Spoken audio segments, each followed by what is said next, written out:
Баршаңызға сәлем. Ашытқысыз 5 минутта табада дайындалатын пиццаны бірге әзірлейік.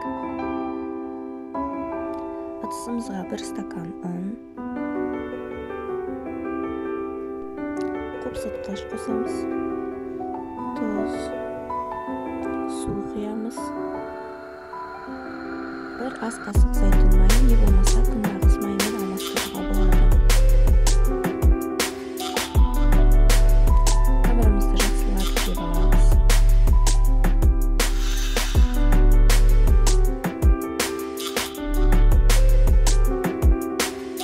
Жұмыс орнына ұн сеуіп, қамырды 3 секундтай илейміз.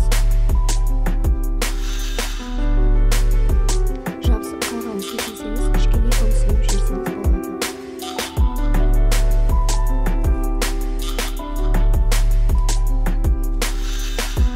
Қамырды шетке қойып, беті кеуіп қалмас үшін орамалмен жауып қоямыз. Енді пиццаның салмасына көшеміз.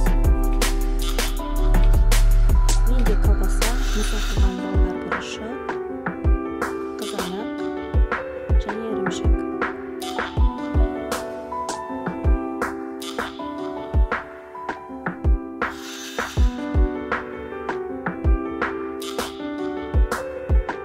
Үйдегі бар заттарды қолдансаңыздар болады.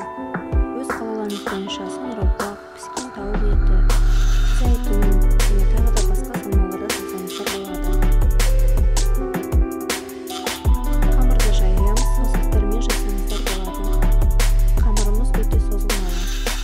Табамыздың диаметрімен бірдей етіп, не болмаса кішкене үлкендеу қылып қамырды илеп аламыз.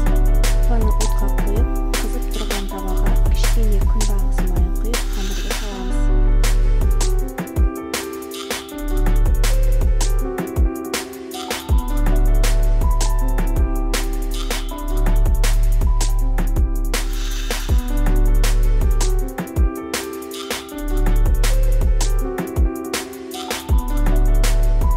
Екі-үш минуттан кейін қамырды көтеріп, астын қарап пысығаннан кейін екінші бетіне аударамыз. Осы кезде отты азайтып, бір не болмаса 2 ас қасық кетчуп салып тегістейміз. Дәм беру үшін кептірілген орегано сепсеңіздер болады.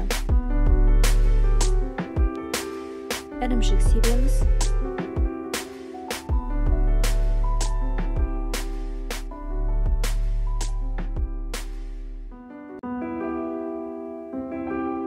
Басқа да салмаларды саламыз.